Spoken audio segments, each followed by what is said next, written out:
YouTube channel તમારું સ્વાગત છે મારા ન્યૂ બ્લોગમાં। તો આજે હું ને મમ્મી બહાર જઈ રહ્યા છે।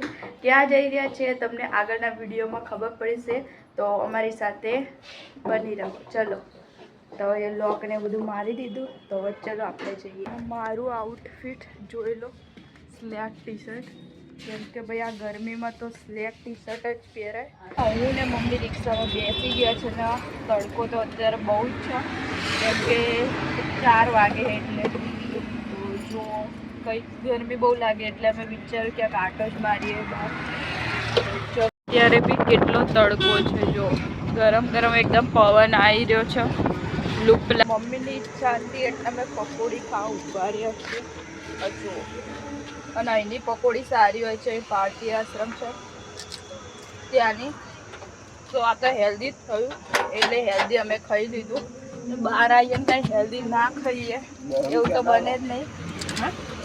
મને પણ લાગે છે પકોડી હેલ્ધી છે કે અનહેલ્ધી, કે જો અમે જઈએ ને ક્યાંય ના ફરીએ એવું તો બની જ ના શકે ને। પછી અમે આવી ગયા હતા રિવરફ્રન્ટ, કે બહાર આવ્યા જ છો તો ચલો આંટો મરાવી દો, તો અમે કીધું ચલો, કેમ કે ઘરે તો બહુ ગરમી લાગે છે એટલે આવીએ અને રખડે ને એવું તો બની જ ના શકે। પછી અમે એન્જોય કરતા કરતા ક્યાં પહોંચી ગયા, જો ફૂલ બજાર। અહીંયા ફૂલ બજારમાં ઘણા બધા ફૂલ મળે છે અને બહુ ફ્રેશ હોય છે અને બહુ જ મસ્ત હોય છે। મેં મમ્મી માટે વેણી બી લીધી હતી, એ તમને આગળના વિડીયોમાં ખબર હશે, જોયું હશે। તો અમે ક્યાં છે તમે ગેસ કરજો। અને અહીંયા જો બહુ જ ટ્રાફિક છે, કેમ કે અહીંયા મંદિર છે આગળ। જે આ મંદિરે આવ્યા છે ને મને કમેન્ટમાં કહેજો, કમેન્ટમાં જય જગન્નાથ લખી દેજો। અહીંયા જો અમે રિક્ષા મૂકી દીધી હતી ને અમે આવા મંદિર તરફ જઈ રહ્યા હતા। બહારની સાઈડ ઘાસ મળે છે, મગ, ગોળ, એ બધું ભગવાનને ચડાવવા માટે અહીંયા મળતું હતું। આજે તો ઘણા બધા લોકો આવી રહ્યા હતા એટલે ભીડ બી બહુ હતી। અહીંયા જો લોકો છે ગાયને ઘાસ નાખે છે ને અહીંયા તમે બી નાખી શકો છો ફ્રીમાં, અહીંયા કોઈ પૈસા લેતા નથી। અહીંયા મમ્મીએ બી અહીંયા ગાયને ઘાસ નાખ્યું ને બહુ પુણ્યનું કામ છે એટલે તમે બી કરજો અહીંયા આવો તો। અહીંયા ઘણી બધી ગાયો હતી ને ઘણા બધા લોકો બી હતા કે બધા ગાયોને ઘાસ નાખી રહ્યા હતા। મને અહીંની વાત આ સારી લાગી કે લોકો અહીંયા ઘાસ નાખે છે ને અહીંયા ગાયોને બી ચારો મળી જતો, એ વસ્તુ સારી છે। મેં તો પપ્પાને બી કીધું હતું પણ અહીંયા મમ્મી એકલા જ જતા ઘાસ નાખવા માટે અને હું બી એમની સાથે હતી। બધાએ કોક ના કોક દિવસે તો પુણ્ય થોડું કરતું જ રહેવું જોઈએ। પછી અહીંયા જો મમ્મીએ ઘાસ નાખી દીધું ને કેટલું મસ્ત મંદિર છે। તો જ્યારે હોય ત્યારે મારી ફેમિલી સાથે જ મને તો મજા આવે છે એટલે હું તો પપ્પાની મમ્મીની સાથે જ નીકળી જાઉં। મારો કોઈ પ્લાનિંગ નતો કે અહીંયા આવવાનું છે, પણ મમ્મી ઘણા ટાઈમથી કહેતા હતા એટલે અહીંયા પપ્પા લઈને આવ્યા હતા। મંદિરની ઉપર જય રણછોડ માખણ જેવું લખ્યું હતું ને બહુ જ મસ્ત લાગી રહ્યું હતું। અમે મંદિરમાં એન્ટર થયા, લોકોની એટલી ભીડ હતી કે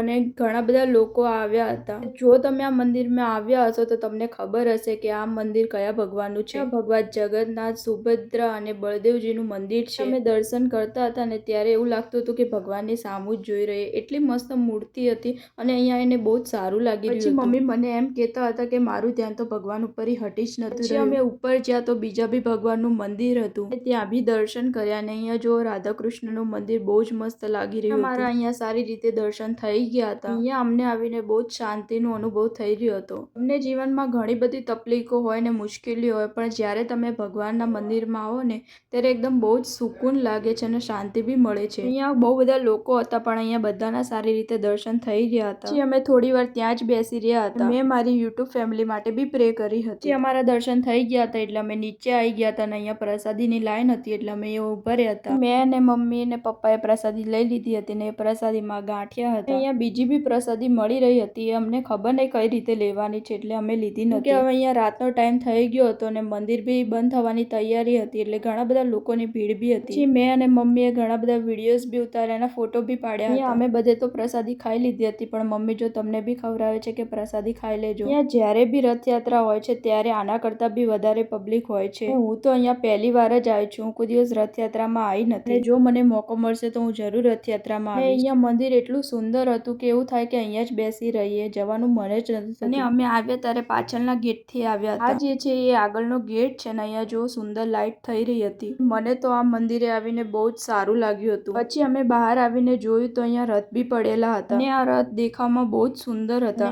આ જે છે એ આગળની સાઈડ છે, તો અહીંયા જુઓ જય જગન્નાથ મંદિર એવું એવું લખેલું બી આવે છે. અહીંયા સાંજના ટાઈમે આવ્યા હતા એટલે અહીંયા ઘણા બધા લોકો હતા ને ભીડ બી બહુ જ હતી. અમે બહાર આવી ગયા હતા ને એ બી અમે વિડીયોઝ કેટલાય ઉતાર્યા હતા કેમ કે મંદિર જ એટલું મસ્ત હતું એટલે વિડીયો તો બનાવવા બને જ. અહીંયા ઠેર ઠેર મગ મળી રહ્યા હતા, ગોળ અને ઘાસ બી મળી રહ્યું હતું. પછી બહાર આવીને જોયું તો અહીંયા જાંબુ બી મળી રહ્યા હતા અને મને તો આ મોટા જાંબુ વધારે ભાવે છે. એકવાર તો જાંબુ લીધા હતા પણ મમ્મીનું એવું કેવું હતું કે દેશી જાંબુ લઈ લો એટલે અમે એ લઈ લીધા હતા. પછી મને રસ્તામાં એક મસ્ત સુંદર ફૂલ દેખાયું એટલે મેં તોડી લીધું હતું. મમ્મી પપ્પા મારો વેટ કરી રહ્યા હતા કે ક્યાં જતી રહી હું, પણ હું ફૂલ લેવા માટે ઊભી રહી હતી. પછી એ ફૂલ મેં મારી પ્રિન્સેસ એટલે કે મારા મમ્મીને દઈ દીધું ને મારા મમ્મી તો આ જોઈને બહુ ખુશ થઈ ગયા હતા. જે ફૂલ આપ્યું હતું એ મમ્મી માથા ઉપર લગાવીને ફરતા હતા. જોડે અત્યારે તો દેવા માટે કંઈ જ નથી એટલે મેં મારા મમ્મીને સિમ્પલ એવું ફૂલ જ આપ્યું. કોણ પોતાના મમ્મી માટે આટલા એફર્ટ્સ કરે છે મને કમેન્ટમાં કહેજો. અહીંયા જુઓ અમે પાર્કિંગ એરિયામાં આવી ગયા હતા અને અહીંયા સામે જુઓ જે રથ પડ્યો છે એ જ રથયાત્રામાં ખેંચાય છે. અત્યારે તો એ રથ ઢાંકેલો હતો એટલે અમે તો બરાબર જોયો નથી. અમે અહીંયા જુઓ રવિવારીમાં આવી ગયા હતા. આજે મેં સવારે મમ્મીને કીધું હતું કે ચલો રવિવારીમાં જઈએ પણ હવે પહેલા જેવી રવિવારી ભરાતી નથી એટલે હવે અમે બહુ ઓછું કરી દીધું. જો અત્યારે બી ઘણી બધી પબ્લિક હતી અને બહુ જ ભીડ હતી એટલે અમે અંદર તો ગયા જ નહીં. અહીંયા જો ઉપરથી દેખાય છે અહીંયા રિવરફ્રન્ટ. નીચે તો ગયા નતા એટલે અમે ઉપરથી જ જોઈ લીધું હતું. ઉપરથી એટલો મસ્ત વ્યૂ આવી રહ્યો હતો. સાંજના ટાઈમે અહીંયા ઠંડો ઠંડો પવન બી આવી રહ્યો હતો અને અહીંયા ઘણા બધા લોકો બ્રિજ ઉપરથી જોઈ રહ્યા હતા. જ્યાં મમ્મીને મંદિર દેખાય મારા મમ્મી કહે કે ચલો મંદિરે જઈએ એટલે અહીંયા પપ્પા મમ્મીને બીજા મંદિરે લઈને આવી ગયા છે. આ મંદિર મહાદેવ ભગવાનનું મંદિર છે. બોલો બધા હર હર મહાદેવ. વિચારતા હશો કે હું કેમ મંદિરમાં ના ગઈ. કે પપ્પાને મેં કીધું કે તમે મમ્મી જઈ આવો પહેલા પછી હું ને મમ્મી જઈશું. કે અહીંયા પાર્કિંગની જગ્યા નથી ને અહીંયા રિક્ષામાં સામાન બી હતો એટલે મેં પપ્પાને કીધું તમે પહેલા જાઓ. અહીંયા જો